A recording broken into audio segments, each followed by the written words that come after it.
On June 18th, 2023, in the depths of the Atlantic, humanity's quest turned into tragedy.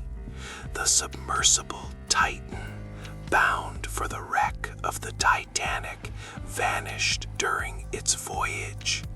The pressure beneath the surface is unimaginable. A minor design flaw or a misjudgment can lead to an irreversible end. This is the story of 5 lives lost to the deep and the extreme human conditions they faced. What did they see, and what were their final thoughts? June 18th, 2023, the day of destiny. The submersible Titan, operated by American tourism and expedition company OceanGate, began its descent towards the wreck of the Titanic, approximately 400 miles, 640 kilometers southeast off the coast of Newfoundland, Canada, in the North Atlantic.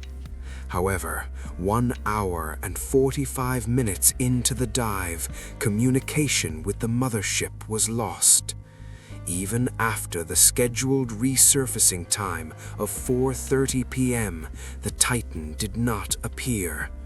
This was not merely a communication failure. The overwhelming power of the deep sea had silently, yet certainly, begun to engulf everything.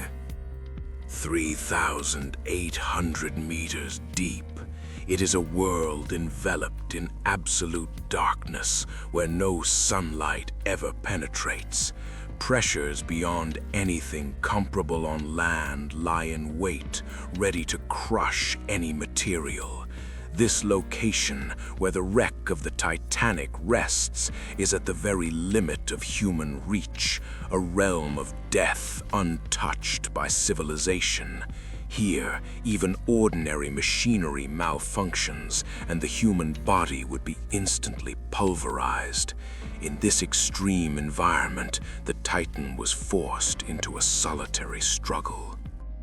The Titan's voyage had been flagged with danger signals for some time. Experts and former employees repeatedly expressed concerns about its experimental design, particularly regarding the safety of its carbon fiber hull. However, OceanGate CEO Stockton Rush reportedly dismissed these warnings as hindering innovation. Was this a courageous pioneering spirit, or was it a reckless gamble, downplaying risks and wagering lives? This judgment became the prelude to the tragedy that followed. Inside the Titan, descending into the deep sea, an unimaginable situation was unfolding. Communication was lost, completely severing information from the outside world. Oxygen levels dropping, strange noises from the hull. They must have understood their predicament with each passing moment. Trust in the system crumbled, and despair dominated their senses. Yet, the choices made in this extreme state would become the ultimate test of their survival instinct. No rescue was possible from outside. All that remained was a dwindling amount of time and the mental pressure within the confined space. Communication was lost, and only a short time remained. Countless pieces of information must have flashed through their minds. The groaning of the hull, abnormal instrument readings, and the crushing pressure of the deep sea. This split-second decision sealed their fate. Was it the defeat of survival instinct in a confined space, or was there a possibility for the human spirit to create a miracle under extreme circumstances? Each second became the boundary between their life and death, and the weight of that choice was deeply etched into the darkness of the deep sea. The moment arrived suddenly, Under the extreme pressure of 3,800 meters deep, the Titan's hull, without resistance, could no longer maintain its form.